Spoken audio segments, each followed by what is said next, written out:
Oh man. The whole point is to share it on here. Oh yeah, that's right. Embarrass the shit out of yourself. Keep the conversation, as random as possible. And you're doing a fine job on your end.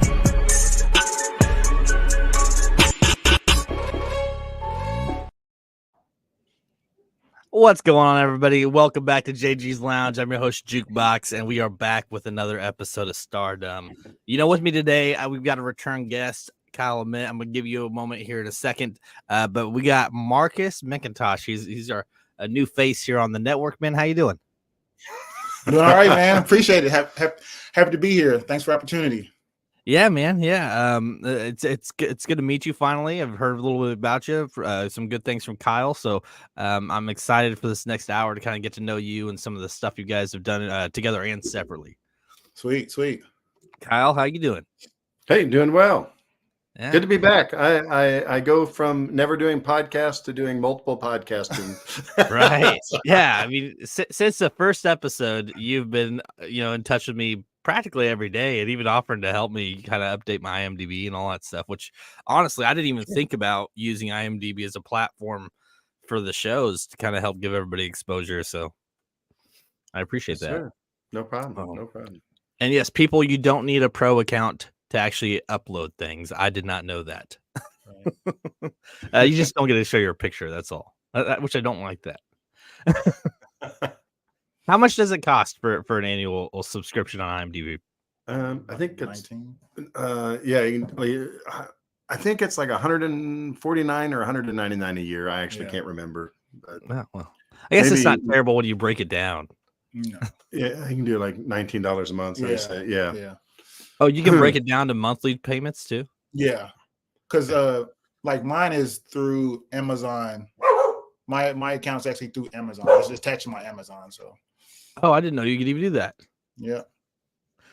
All right, that's good to know. All right, well, let's get into the show, guys. Marcus, man, what's some of your like background in the film industry? Because when I was looking at your IMDb, it looks like you actually kind of go back a little bit further than Kyle as far as some of the stuff you've done. Yeah. So I started in stage theater. So my very first production I did was The Boys Next Door in Springfield, Missouri. I was at the little theater down there, and man, I just caught the bug, man. It was like that little family that you have away from home. And I hit the ground running from there. And how old were you when you did that? What, that was 2008. So what? I'm bad. I'm bad at trying to guess my age sometimes. I got this right. This is the furthest back this shows is the Broken Faith. Yes. So Broken Faith, we filmed in Springfield, Missouri too. That was a faith-based film. A gentleman by the name of a comedian. I cannot think of his name. Saved my life right now. I was an extra, a part of that. Mm-hmm. So, but that was really fun. I mean, that's exciting, dude. I mean, is this something that you do as a profession, or do you have like another job? I have a full-time job. I'm slowly trying to transition over to doing it full-time. But I still got bills to pay, man. So I know that's like me doing this. I got a full-time job. I got kids, my wife. It's like if I ain't appeasing them, then this is just on the side burners. Right. Kyle, man, we never really talked. I don't think we ever really talked on either one of those shows about like how far back your filming goes. I know it doesn't go super far back, but what's the first thing that you did? The first thing that I did was I was an extra in Dallas.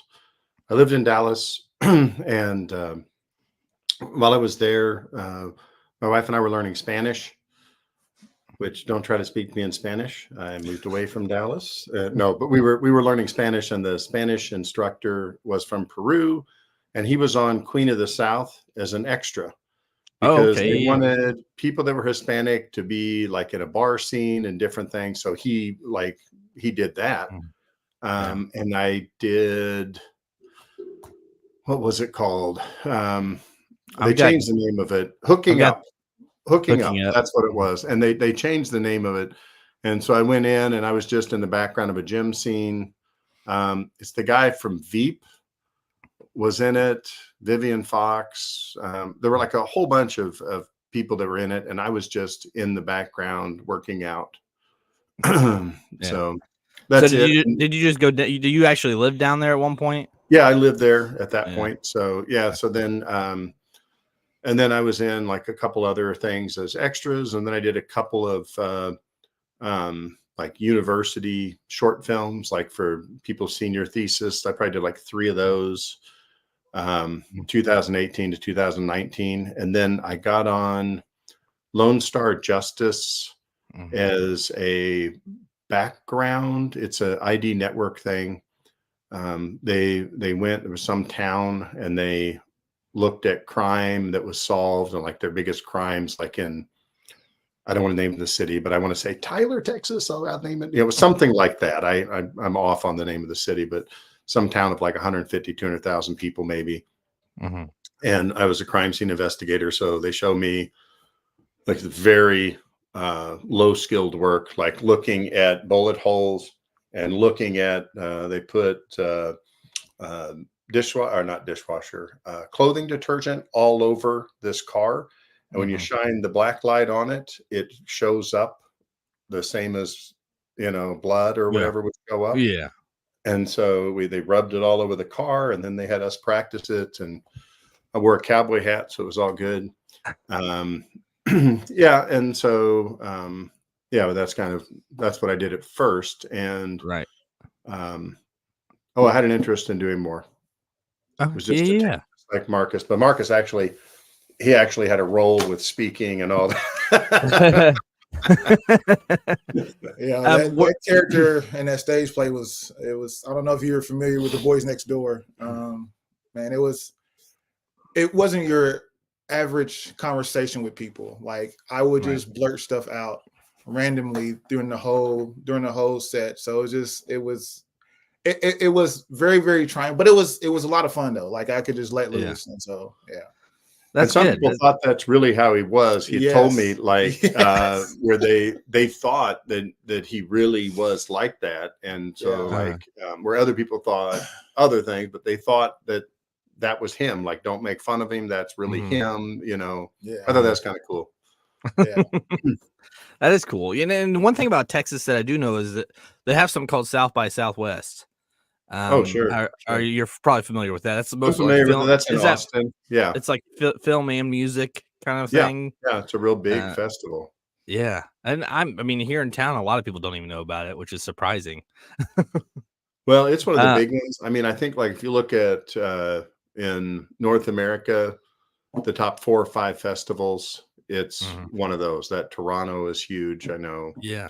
Rhode Island, Wholesome Grove was submitted, but didn't get accepted into Rhode Island. That's a huge one as well. Like, I don't know if people know that, but that's like, that's one of those top 5 or 10 as well. Yeah. So have you guys ever done anything like you kind of talked about doing the whole thing on the car, but have either of you had roles besides just cast, like where you do stuff behind the scenes during other scenes? Or do you just do the casting?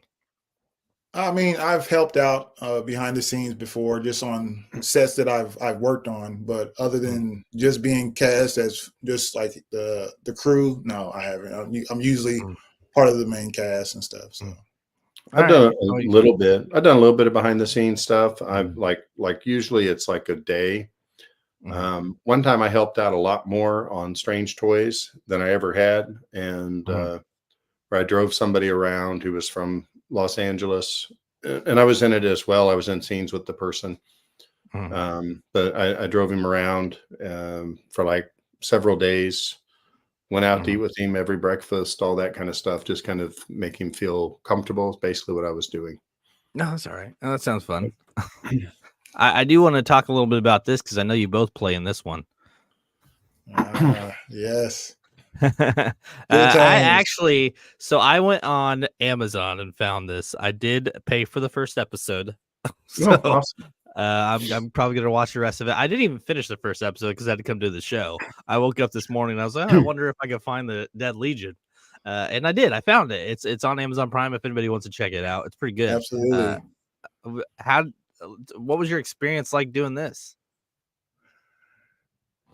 It was extremely fun, extremely taxing because it took a while, but it was extremely fun, extremely fun. I mean, for the people that we worked with, like Nathan and Sydney, wonderful. They're, for what they can do with this little, with as little to work with, is amazing, man. Like they give a lot of big names a run for their money.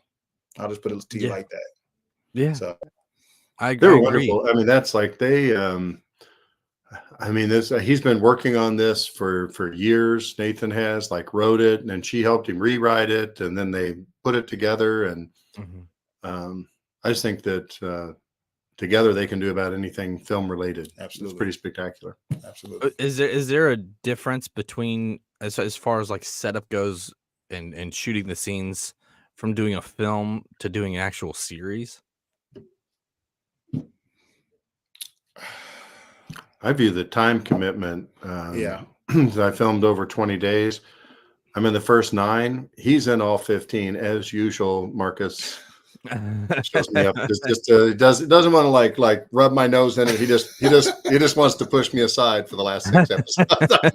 No, never. No. But hey, this is the one that me and him have a lot of scenes in, and so like we really play off each other, and so like then that, I feel like that's really where we bonded at a lot of the time. So yeah, was from Dead Legion. It was a lot of fun.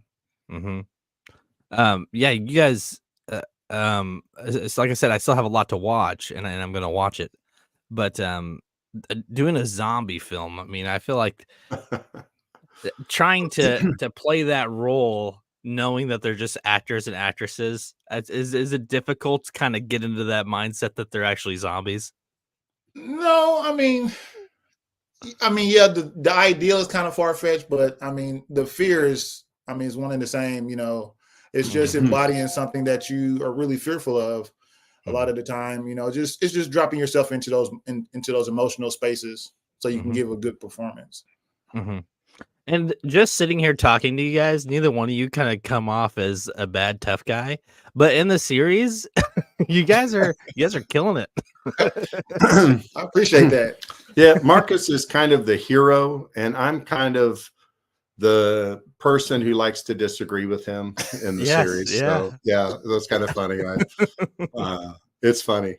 I think it's actually like running and shooting zombies and stuff. It's so silly, but it's really fun, and it made a good show. And that's one where I have had people tell me that like when I die, it like actually was like really sad, and like, so that's been nice. When you said that was episode 9. Yeah. All right, I got something to look forward to. Yeah. Episode 9, I actually die. So yeah, there's 15 episodes, 14 are out. Yeah.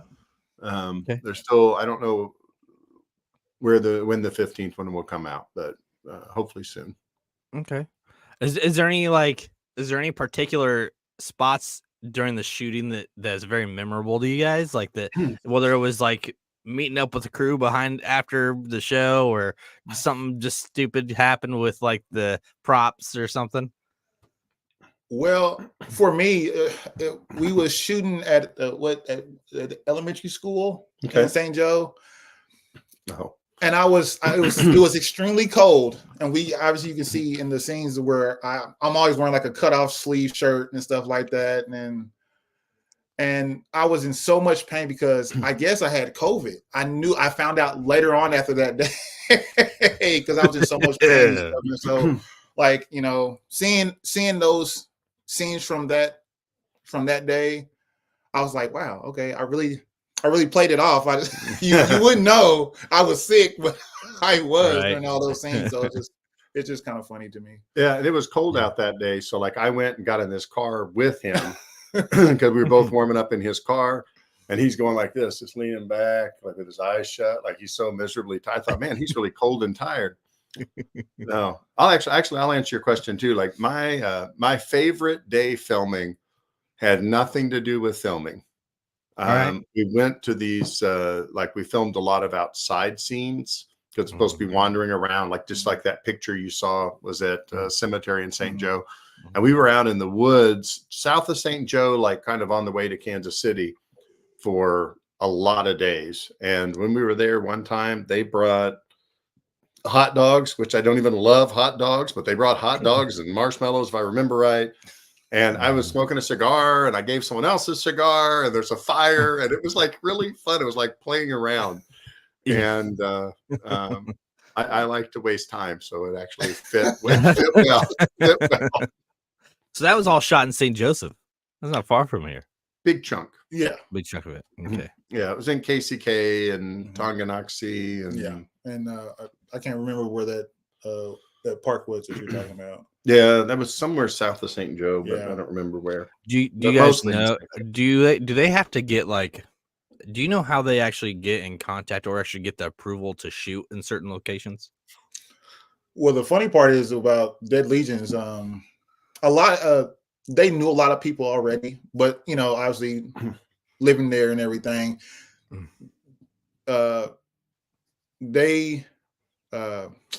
losing my train of thought. They had already talked to a lot of people about their project, and so they was able to get the okay at a lot of different places. Like one of the at the pool scene, I think they were getting ready to close it down, and so they gave them the okay to even shoot there in the beginning, as far as at the community center and stuff like that. So yeah, for like a day or two, they could film a day or two. So we filmed scene from 4th or 5th episode, whatever was going to be there. We filmed it the very first day of filming. Is this exciting action stuff? So it's kind of fun. I was gonna say they probably kind of mix it up. Like it doesn't go in order when you're actually shooting. It's not in order, correct? Is that pretty much everything? Yeah. I've never shot anything in order. The one thing that I was supposed to be in that was supposed to be in order, right away, people couldn't make it, or you can't do it. Like, let's say you got something where you're going to have a scene in the beginning and a scene in the middle, and you have to rent a space, whether it's $200, $500, whatever it is, you have to rent this space. You don't want to rent it twice just so you can film in order. You're going to rent it once. And so I just view it as it's virtually impossible. I'm sure you could. I'm sure there's, if you're in the same site and everybody's available at the same time, I'm sure you could do it, but I've never experienced it. No, never. Okay. And I do know, Kyle, you have Wholesome Grove is out on several of the platforms. I've seen that. Marcus, I'm guessing you probably have quite a few things out on some of the platforms as well. I have TNT Jackson, which I did with I saw that. I was in one episode. He was in 6. I was gonna say I saw both you on the credits, but then when I look at it, it's hard to find you even on the list, but it just shows up. Yeah, TNT Jackson's on Tubi. Clemency Boulevard. That's a short that I did with Nick Woods. You can find that on YouTube.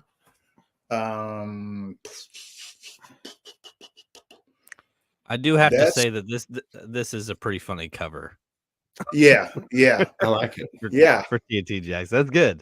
And the funny part is, when Todd first brought it to us about TNT Jackson, he said, yeah, man, it's gonna be like a 70s, 80s retro crime show. And then I didn't know that there was actually a TNT Jackson from that time, because if you go to Tubi, there is another one, and it's literally from the and it's so like that 70s, nostalgia of you jive turkey, I'll pity the fool, Yes. To get into that mindset though, did you have to do research and watch some stuff before you got into that acting? Oh yeah. The funny part is my mom and my dad, they always watch those type of shows, and so it was easy for me to imitate that stuff, and we always joke about it and everything. And my family actually loves that show, and it's man, it's like black exploration films. I love it. And my family, I'm just yeah, okay. That's good. But it was a lot of fun. It was a lot of fun. And I'll tell you, like, if you want to know if I like Marcus or not, this is how many people, other than like relatives, have pictures of people that are their friends in their house. Not very many, but look, there he is, right there. Deadly, right there on the Dead Legion. Right there. He is right up there, just in case. Yeah, along with Wholesome Girls and the best day of our lives. That's also on Tubi as well. Yeah, best day of your life was 2019, and I'm in the last half of it. And you're the pastor, I am really right? proud. I'm really proud of it. And is that the one where you're the pastor? I'm the pastor, and I'm making somebody get married, and I like it because I had some freedom and like some little actions that basically, if you let me be obnoxious, I can be really obnoxious. And like the starfish speech, he let me kind of just said ad-lib sermon, and I ad-libbed several minute sermon, and it made it in the movie. And then like there's water, and he says, go ahead and, like put your hands in the water. You're like the holy water. So every time I do it, I put my hand in the holy water and I go like that every time. It's so obnoxious. It's great. I know you guys both did this one as well together, and is this not out yet? Because I can't find it anywhere. It's on YouTube. It's YouTube series only. Yeah. I was in 4 episodes in the first season. Marcus should one up me a little bit. How many? I think I was in either 4 or 5. I can't remember. Okay.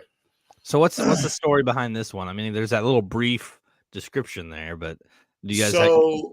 This is really kind of like another crime drama.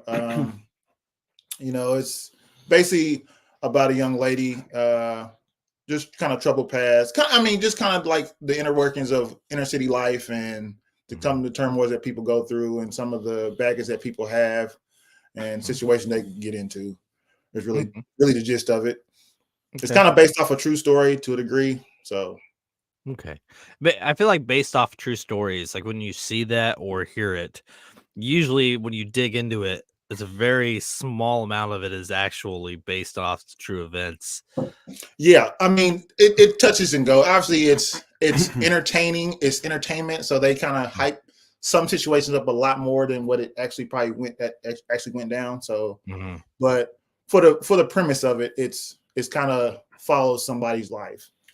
Okay. Yeah, I play a doctor in it, and so like where it's the same. I'm the same doctor, and I tell them about their daughter, and then I'm in the emergency room telling people, like trying to save people, telling people that they passed, all of that. So it was my role.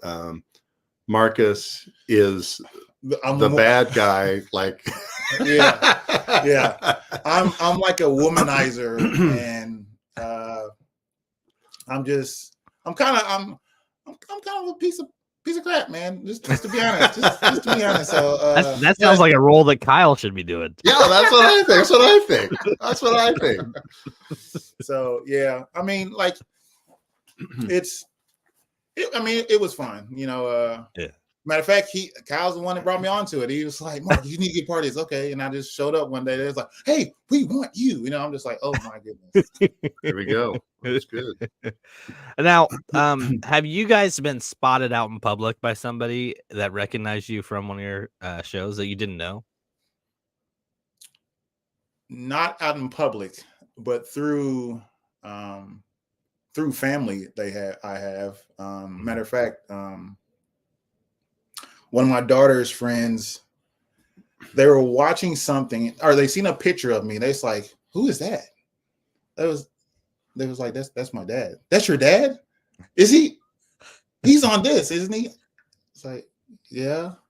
Oh my God, your dad's an actor. It was kind of surreal to me, but it was kind of funny and it was awesome. So that's good. That's really good. How about for you, Kyle? Basically, the true answer is no, but I have had people, like, when they know that I'm in something that I already know, watch it and talk to me about it. Just it's stuff like that. But I would say I haven't had the big breakthrough thing that Right. I'm kind of thinking like Wholesome Grove actually was an excellent story, won a lot of awards. There's probably people out there that have seen it.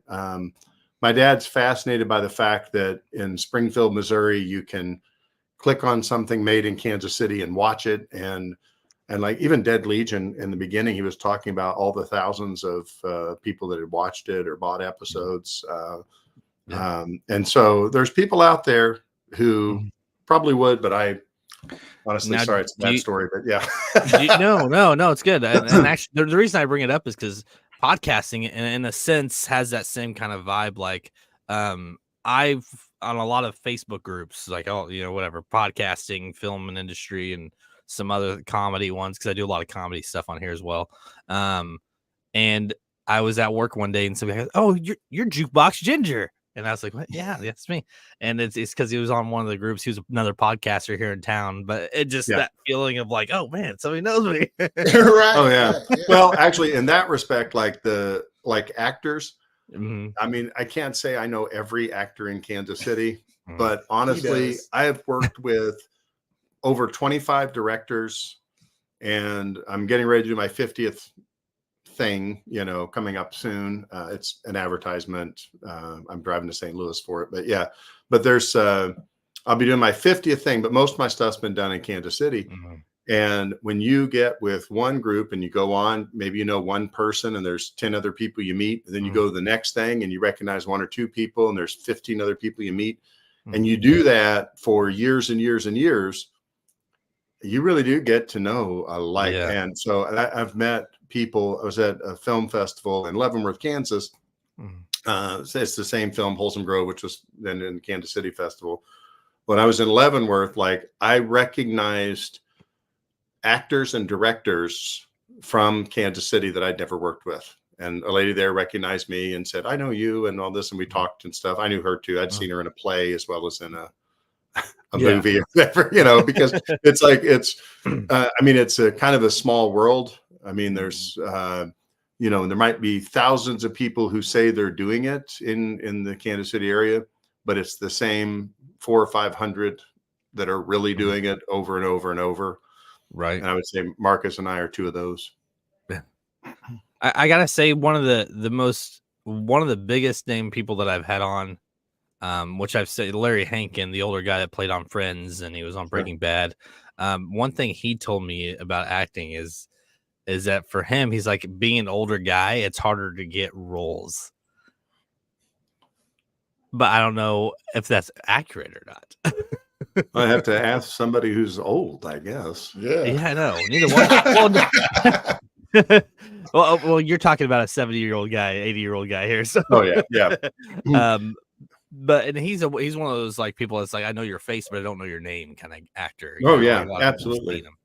Absolutely. Yeah. And I said, I've done a variety of things. Like I said, I play a dirty cop in Troublesome.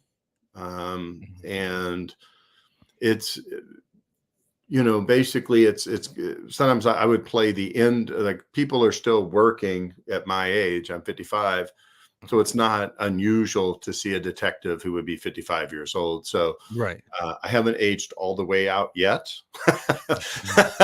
Well, I wasn't referring to either of you, by the way. I'm just throw that out there. I haven't aged all the way out yet of the working world. So I play a dirty cop in there where I'm rough. There's a guy named Loon Stiles, and I'm kind of bullying him and picking on him, and it's got Megan Hitchcock Smith in it, as well as she's the producer. Mario Lee's doing the movie. He wrote it, and he is directing it. It has a lot of people like the scenes I've been in are spectacular. I think it's Valerie Hanna does this thing where she's this nice lady, and all of a sudden she's talking about MFers and killing people, and it's absolutely spectacular because I don't want to say her age or guess, but she does it in such a way and she delivers it so well. It's honestly like when you see somebody do a scene so perfect, you think, wow, all these people here, some people got over 100 lines, all this, and this person right here nailed it so well that that's going to be the scene people remember. Yeah.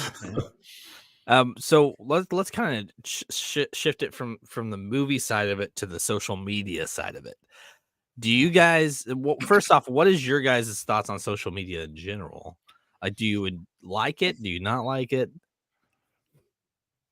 I like it. I mean, I mostly use it just to keep in contact with family a lot of the time. I mean, if I have projects coming up, I mean, I'll post and everything, but it's still kind of new to me just because I don't know the ins and outs of it a lot Yeah. to do with promoting myself a lot of the time. So Well, that's why, like, if you look at my page, I'm pretty good at that stuff. So if you need any help, let me know. Oh, awesome. Thank you.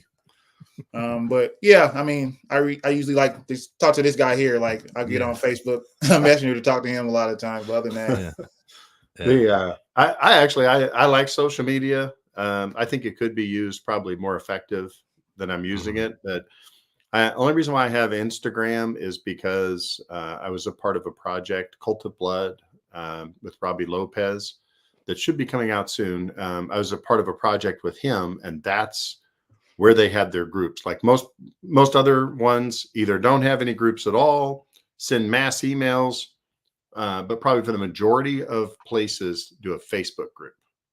Yes. Like Dead Legion, we got a Facebook group that's Dead Legion, casting crew, and all that. Yeah. That's the majority.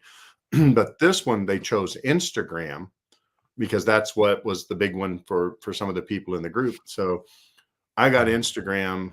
You can see whenever I got Instagram, it was right when we were doing table reads for Cult of Blood, because they canceled one and I got on it with one other person. And the reason why is because it was in the group that I couldn't be a part of. So I joined just to be a part of that group. And recently I joined, I'm trying to think, I guess TikTok. There's so many of them. Yeah. TikTok. I was in TikTok. I had TikTok before, but I just joined TikTok again. I hadn't been a member for like a year. And all I did was put in my my reel and 4 or 5 clips. That's all I have on there, just so if somebody searches my name, they can find it. Yeah. I personally hate social media. Before I podcast, before I did podcasts, I hated wait, how old are you? Like 36. I'm 36. All right. But I mean, I grew up during the whole, like, my high school years, like the first phone was in middle school. I remember having a pager and then the phone, and then like MySpace was big and all that stuff. But I didn't really post anything until I started podcasting. And the reason I did that is for exposure. And that's how I kind of built my network and grown to where I'm at today. And so, I mean, I really appreciate it. And I think clips are the biggest way that I get exposure. I do the shows, but the reels and the clips that I make for you guys and for me are the one give me the most exposure. And because I'll post it on Instagram, Facebook, TikTok, X, all that stuff. So, and YouTube as well. Very cool. Yeah. But it's a lot of fun. It's a very useful, and I think I've learned a lot about editing and stuff like that just from making clips and doing shows and stuff like that. So I really enjoy it. Have you guys been interviewed before other than podcasting about your films? Anything you've been in? Not me. This guy probably has. No. Just the podcast, and I was involved in another podcast that wasn't one of yours, which is shocking because I thought you were the podcast mafia here, but but no. So no, just the podcast. How do you feel about the podcasting? Do you enjoy it? From your experience on here? I like it. I keep doing it. So that's true. Yeah, You when's do your keep doing it. When's your next show? I'm ready to be on the I have so many, dude. I have so many. I like it actually. I think it's a fun experience. I mean, you come on. There's no gotcha. You're friendly. I just think it's been a positive experience. Good. That's good to hear. I appreciate that. Marcus, so what do you guys got working on right now? Are you guys working on anything together? You got anything in the works? Right now, I finished up the second season of Agony and Ecstasy. Also, we both just finished up the Ty Sheets movie, and right now I'm kind of just trying to focus back on sharpen up my tool set as far as my abilities, and just looking out for that next opportunity. If you guys get big roles, and I know that you each had them, do you have to kind of give yourself a break between doing other shows to kind of reset? I do. Yeah, definitely. Just because of the time and effort that you put into it. If you really put the time and effort into it, you do need that time to kind of reset yourself, reset your thoughts. Kind of because you can kind of get lost in the role sometimes. And I know I did when I did my short film Clemency Boulevard. It kind of depicted somebody in my real life, and so like I pulled from that, and it kind of brought me into like a very depressing type of mindset. So I had to take some time and be like, okay, all right, I'm back to Marcus. Let's go. So, no, the fact that you brought that up is a lot. I feel like a lot of actors that have done multiple have that happen where like they get so into character and it affects them that they have to kind of reset. Absolutely. How about for you, Kyle? Yeah, I like the time away. Honestly, like I said, I know I keep Wholesome Grove, but it's a good film though. Wholesome Grove is good. Yeah, thanks. It had over 320 lines, and then there was added phone call that I had. So like you can be a lead and have 150 lines. This one was very dialogue heavy, and it took so much preparation time and so much time and effort. It was the most time and effort I've ever put in on anything like this. Did 11 days of filming because they compressed a couple of days because we couldn't go into this place they could go in on Sunday, but they didn't have air conditioning on Sunday. This whole building, big downtown building, to save money on Sunday, turned off the air conditioning. And so we didn't know that until we got there on a Sunday. And so we compressed some of the filming. It was so much time and effort. But I really enjoyed it, but I know I didn't want to do a project like that again, just because it was so much memorization and thinking about the character and all that. So that was the first part of the question. And what I'm working on now, the only thing I have like several things that could come through, but I'm doing an advertisement in St. Louis. Okay. But I don't know if I can say what it is, but it's a St. Louis advertisement. On Wednesday next week. So it's a commercial? Actually, yeah, it is a commercial. Yeah, it's for a company that's based out of St. Louis, and I don't know if they're looking to expand. It's the type of business that's, kind of like Uber starts out and then it goes everywhere. It's not Uber, but it's kind of like that. So there's a lot of things like that now too. Yeah, where it's like, okay, this could be a big thing someday, but right. What's the longest you guys have been on a set? Like in a single day? Is there a day that you guys are there just ridiculously long? Yeah. For me, it was TNT Jackson. So I got there probably around 11 o'clock that morning, right? And I didn't leave until like 3 o'clock the next day, 3 a.m. the next day. And but that's not even the worst part. Like, I didn't even film that day. Like, we didn't even get to my scene.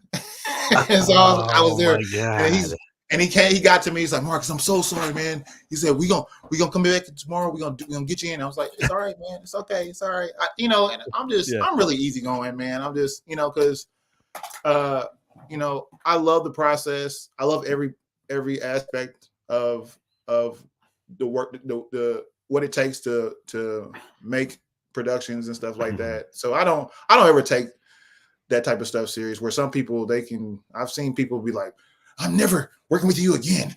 Where's my, and it's just like, so, but yeah. Yeah. And that is a question that I had for Kyle on one of the shows is there somebody that you've had to work with that you didn't really Like you maybe clashed with, but you made it work? I only had one like I pretty much get along Yeah. with everybody. Marcus and I are the Yeah.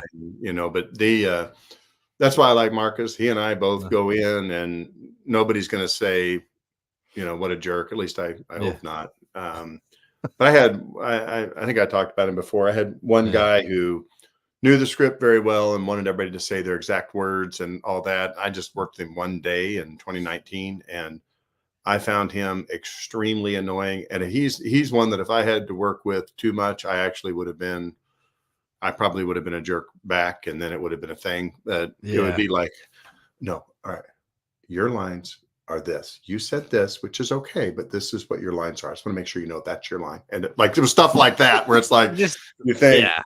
that's so unnecessary and so irritating. Like, and I just worked him for a few hours, and I thought I can't stand that guy. And and that he's says a actually, lot coming from Kyle. yeah, he's like I can't stand him. Yeah. And I've never seen him since. I Well, heard his and name that's come up. such like a minuscule thing but it's like I get it. It kind of it's agitating and kind of gets you frustrated.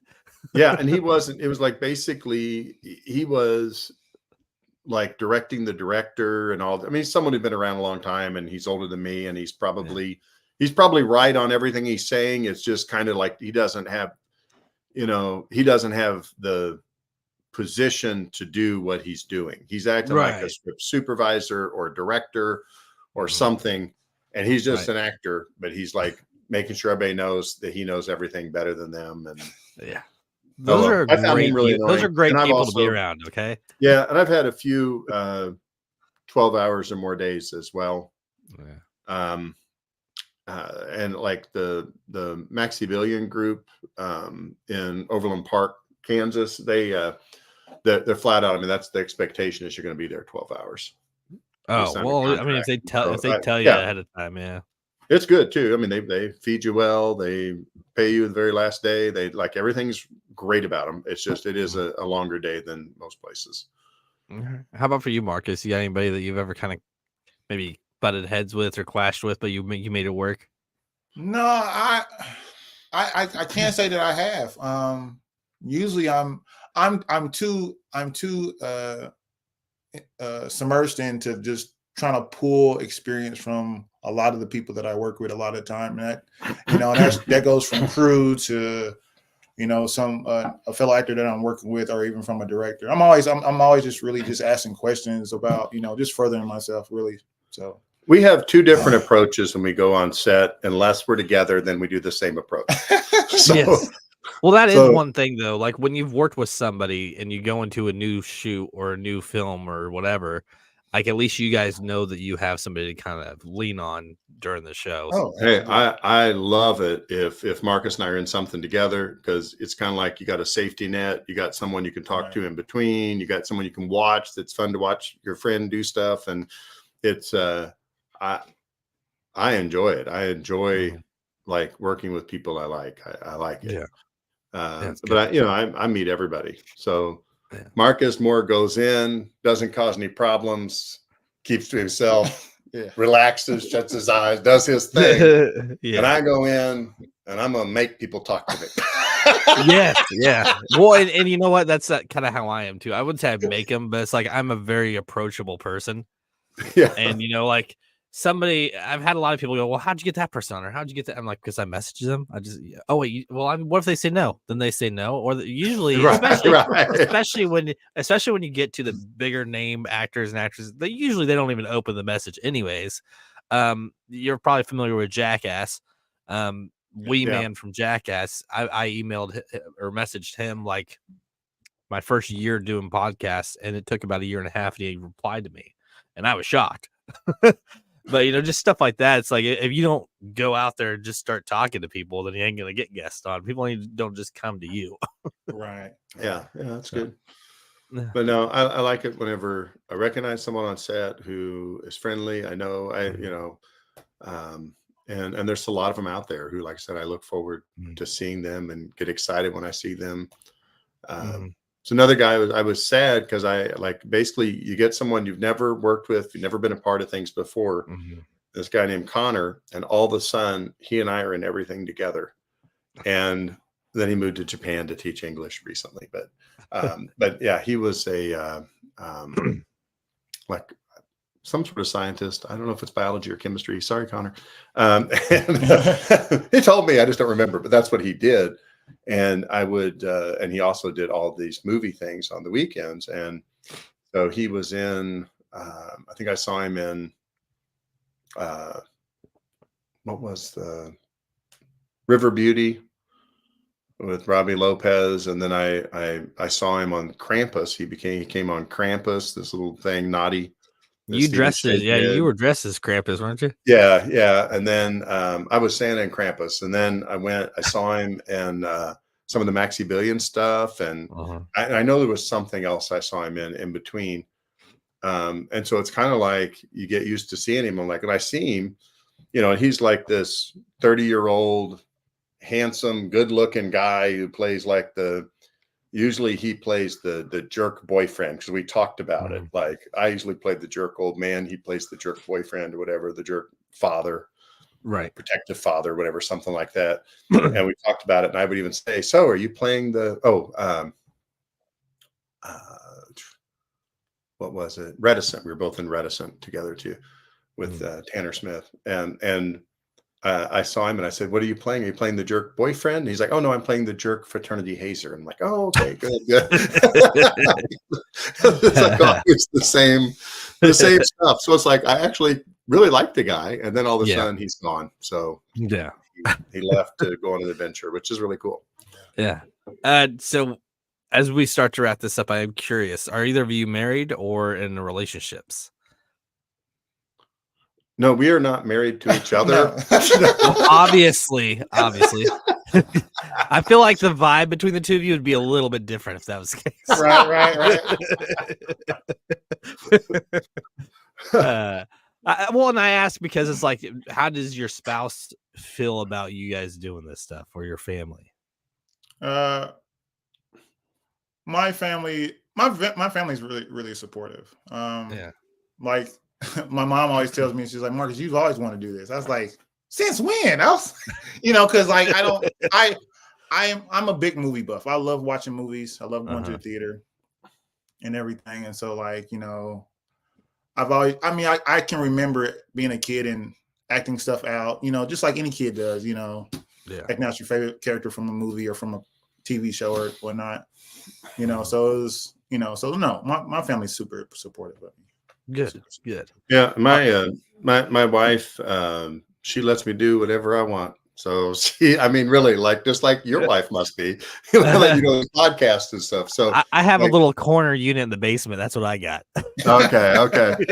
So no, my wife always, she's always supportive and stuff. And both of my daughters love seeing me in things. And like probably one of my biggest things, like the Kansas City Film Festival, Best Day of Your Life, and Wholesome Grove were both there. Marcus came to the Wholesome Grove with me, which was wonderful too. But my families go there. They all think I'm going to blow up eventually, and it's like, honestly, it's like Marcus and I have talked about it a lot. It's matching the role, because you get the role, you got to be able to match the emotions, the words, everything to the scene, to the person, and not everybody can do every role. I can't do every role. I can't do every role. Some people can. Some people can do every whatever. Like these really. With that being said, have you had to turn down anything before because of what the role was? Oh, I've turned down several things. Oh, wow. Okay, yeah, multiple things. Yeah, I don't want to do like honestly, like I don't want to be a sexual assaulter. I don't want to be racist. I don't like, there's like certain things, or like make fun of people with disabilities or whatever. Like there's certain things like I will not do, even pretend. I just don't want it out there. Yeah, that makes sense. Yeah. Yeah. So I've turned down a couple things like that. So do you think that some of those kind of roles are necessary in films though? Like, even though that's maybe not something that you wanted to do, but like there's stuff like Django and there's movies out there that are meant to be set that way. Sure. Yeah. I'll let you respond if you. Yeah. I mean, I think depending on what the premise of the project is, I think some of that stuff is necessary, but just to have it on my jacket to do, I'll have to, I would definitely have to turn it down. See, I feel like I'd be the same way. I don't think I could do it. Yeah. Because like when somebody approaches me about a role and I was like, so, okay, tell me about the character. And they tell me about the character. And if I feel troubled, a lot of times I'll just turn it down. Yeah, that makes sense. So when they approach you, do they show you the skit or do they just kind of tell you about it? They tell me and they give me kind of a juicy part of the dialogue, so I can kind of have an idea, and I'll be like, okay. And and sometimes they'll give me the full script, so and I can just read character myself. There was one recently, probably the most recent one, and I didn't turn it down. I just did an audition for it.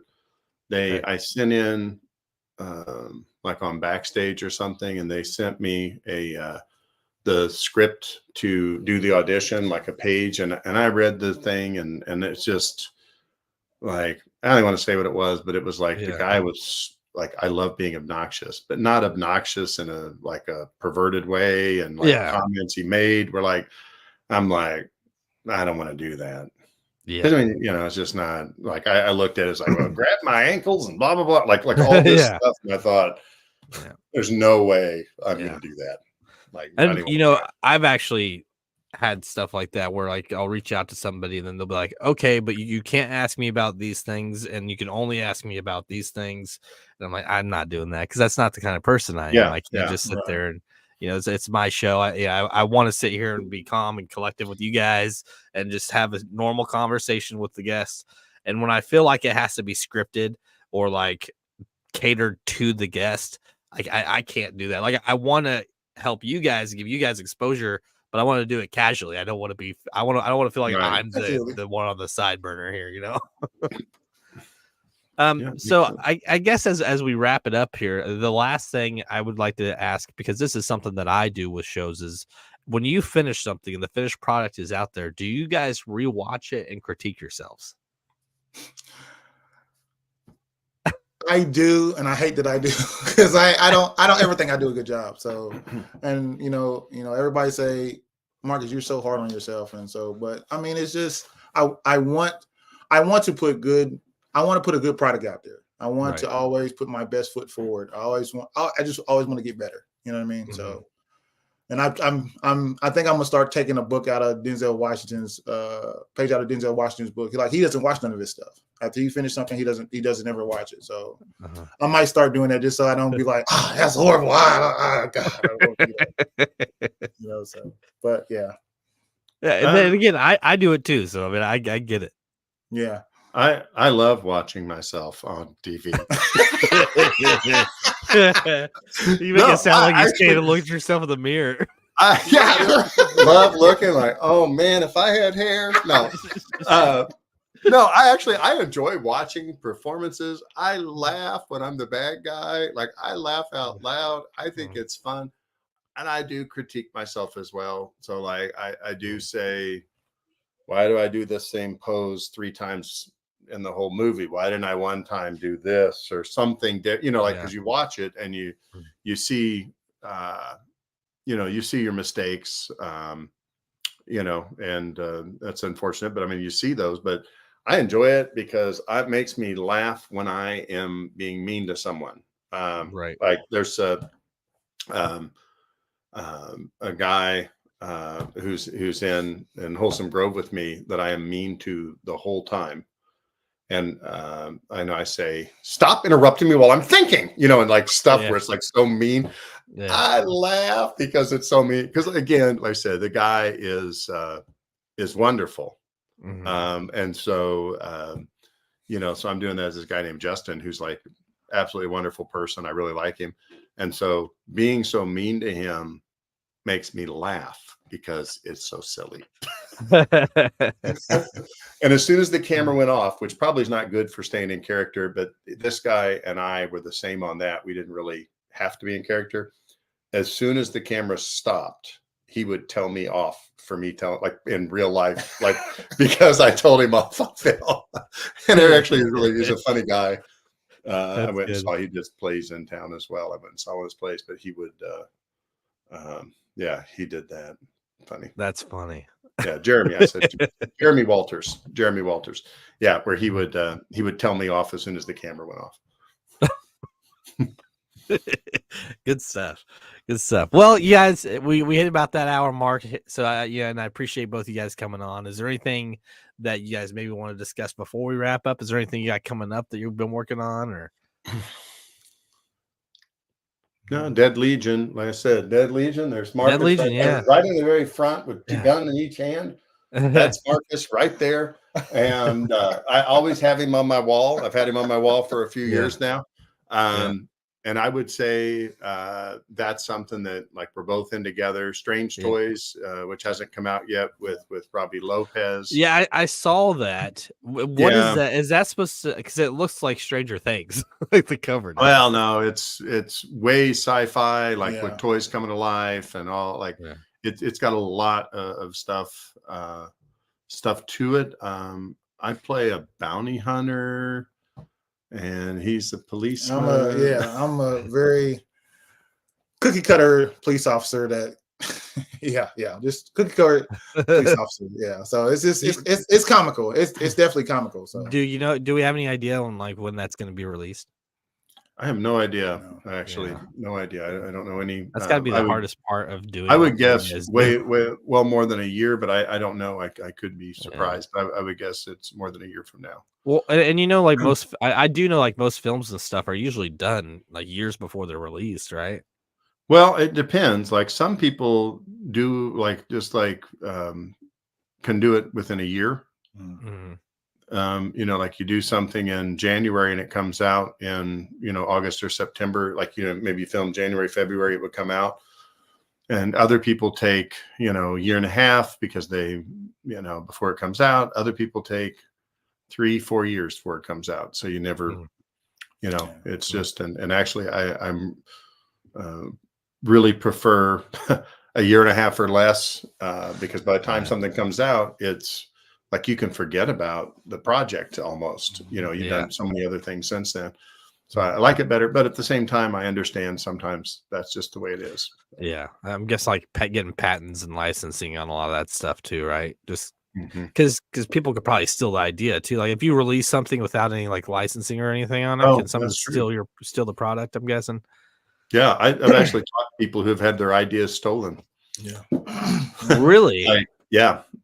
I mean, I don't want to say names and stuff, but I have had people say they showed a script to someone and they said, "Hey, this is a good idea. We were looking to do something like that and whatever." And then they come up with similar.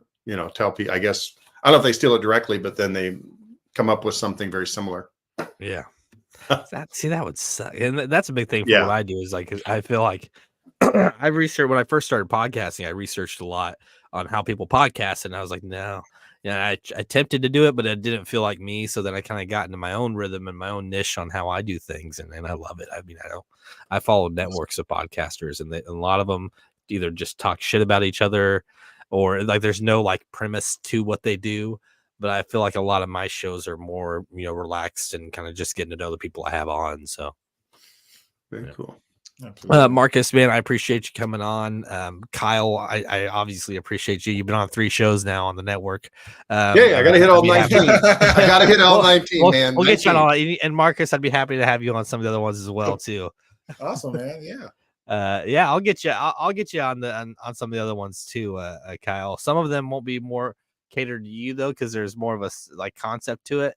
Like I've got true crime. I got this one called Singe's Eye Sockets. It's I find like cold case files that weren't solved, and then like we'll break down the case, and then we kind of all discuss like our perception on maybe what we think happened. And those are a lot of fun. Marcus, I'd be happy to have you on that if you're into stuff like that. That sounds cool, man. Yeah. And then, I'll keep in touch with both of you. Obviously, as soon as this stuff's all finalized and out there, I'll give you guys links to everything. And Kyle, I make clips from all the shows. So, and these are your shows too. If you've been on it, you can find it on YouTube. Take any content you want off of it. And I am currently putting stuff on IMDb, so this will be on there eventually too. Kyle has offered to help me out with that too, so I really appreciate it. Sounds good. All right. All Thank right. you, sir. Until next time, we will see everybody around. Marcus, thanks again. Kyle, we'll be in touch. We'll all be in touch. All Appreciate right. it, bud. Sounds All right. good. Yeah. Have a good day, guys. You Yeah. too.